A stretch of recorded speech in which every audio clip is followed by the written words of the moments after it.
Hi everyone, it's Lori at Pizazz Studios. Thank you so much for being here with me. I have a very special video for you today. A two-part collaboration between myself and the lovely Sandra Lett. She is extremely talented. I was honored to work with Sandra on this collaboration. I'm going to leave some links down below in the description box so you can go over and check out her channel right after this video. My video is airing at noon and hers will be at 12:15. And you can see one and then the other. If you hear from Sandra's channel, thank you for watching. I appreciate you. If you'd like to hit the like button and leave a comment, I'd appreciate that as well. And feel free to subscribe to the channel if you like it and you enjoy my work. I'd appreciate that very much. I feel like this painting came out even better than I could have even imagined. I'm blown away by it personally. I think Sandra took it to the next level and I'm amazed by her talent and I can't even say enough good things about it. It almost brings me to tears. So I love this painting and I loved working with her, and please check out her video as well. So thanks for being here and enjoy the video.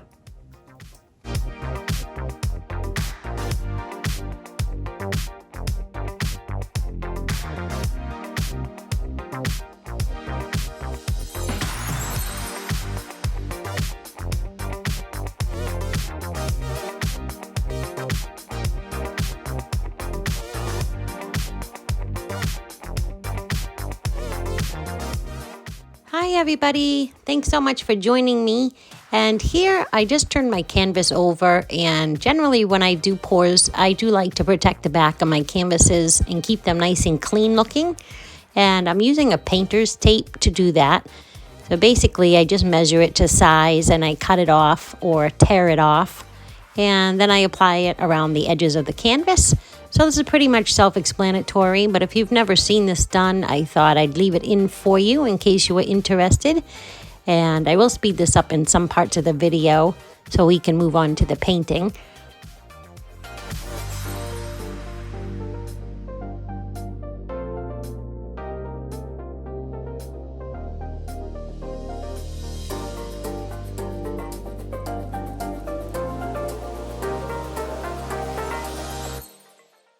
And it is also a good idea to take your fingernail and just run around the edge of the canvas where the tape meets, just to make sure there's a nice tight seal between the tape and the canvas.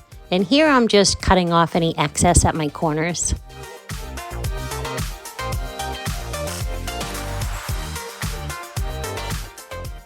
And now I'm taking 4 large push pins and I'm just hammering them into the corners of my canvas.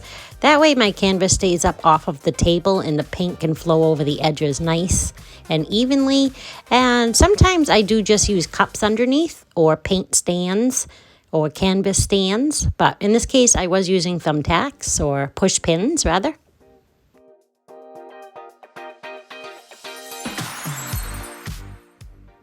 And now at this point what I like to do is I take a small level and I place it in the center of my canvas and on all 4 corners, just to make sure my canvas is nice and level and straight before I start painting.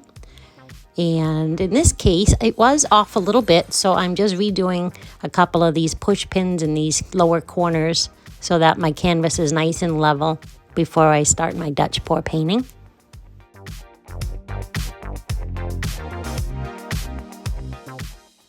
And I don't know if I mentioned, I don't think I did, but this is an 18 by 24 inch canvas.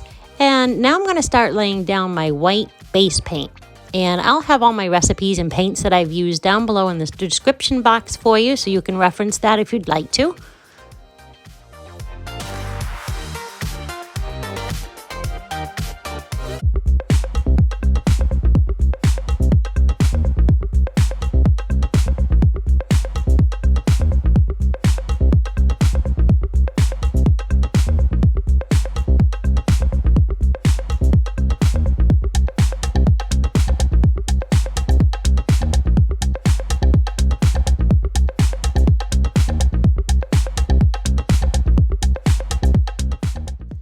So at this point, I'm just making sure my base paint is nice and level. I like everything smooth and level, and I will be torching it shortly here just to remove any air bubbles.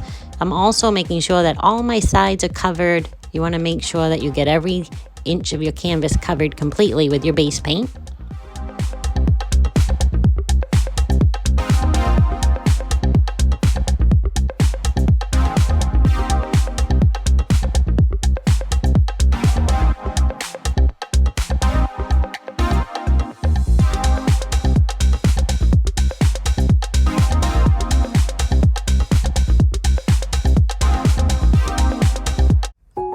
And so at this point, what I'm doing is just smoothing out my paint again a little bit further. But unfortunately, I feel like I tipped off maybe a little too much of my base paint because now I start to lay down my colors one at a time. But I don't really notice it until I go to blow it out, where in a couple of areas, the paint was a bit stubborn and did not want to move as freely as I would have hoped.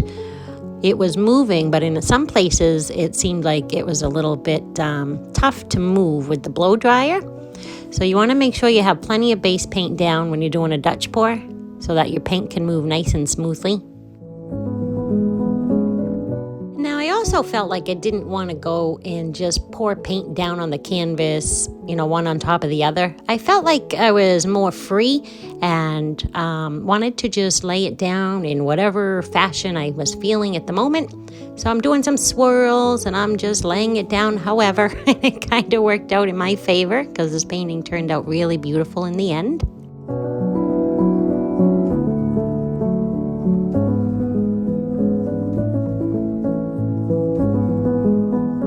After you have all your colors down, you want to make sure that you torch once again to remove air bubbles.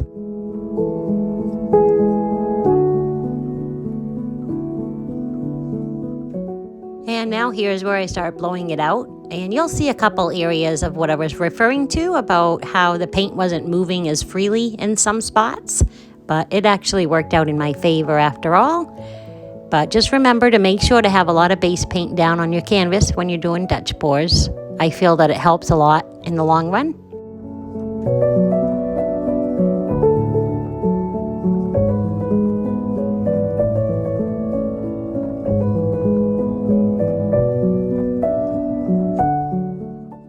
And now I'm just lightly torching to remove any last air bubbles in the painting.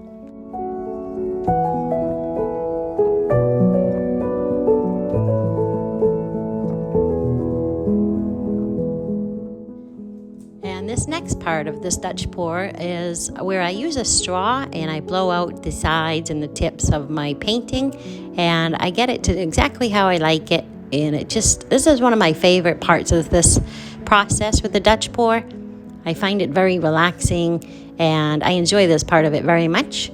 And I get the composition to be just how I like it, and I'll just let you enjoy the rest of this.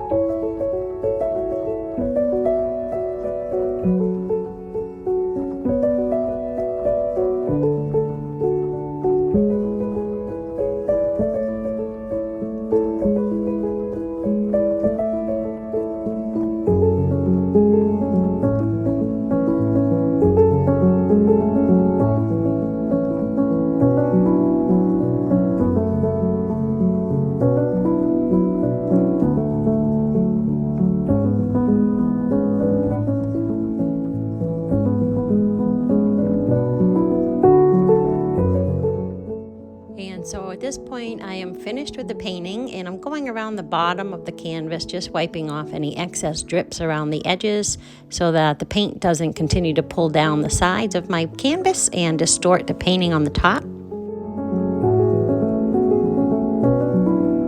And now I'm going to take my palette knife and just finish up a few areas here. I kind of like a wispy look around the edges of my Dutch pour, and so I'm just adding some fine details here at the end.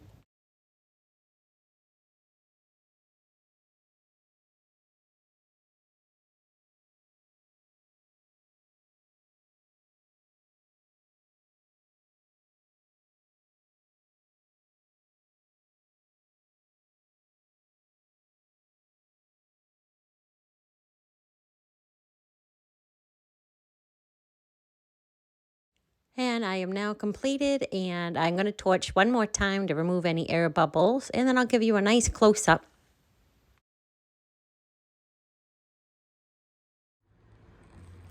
So here we go for the close-up. And I was thrilled the way this turned out because of all the beautiful iridescence. There is some 24 karat gold in this from Deco Art. I also have some Colour Arte pigments. I use the Primary Elements Kiwi, and that also added to the iridescence of it. But it came out beautiful, but I can't even begin to tell you what Sandra did to embellish this on top of it.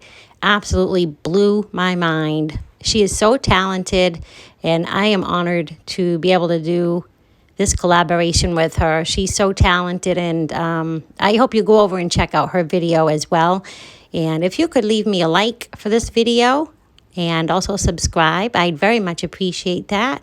And I thank you so much for being here with me and watching. And I will see you again on my next video. Have a wonderful day.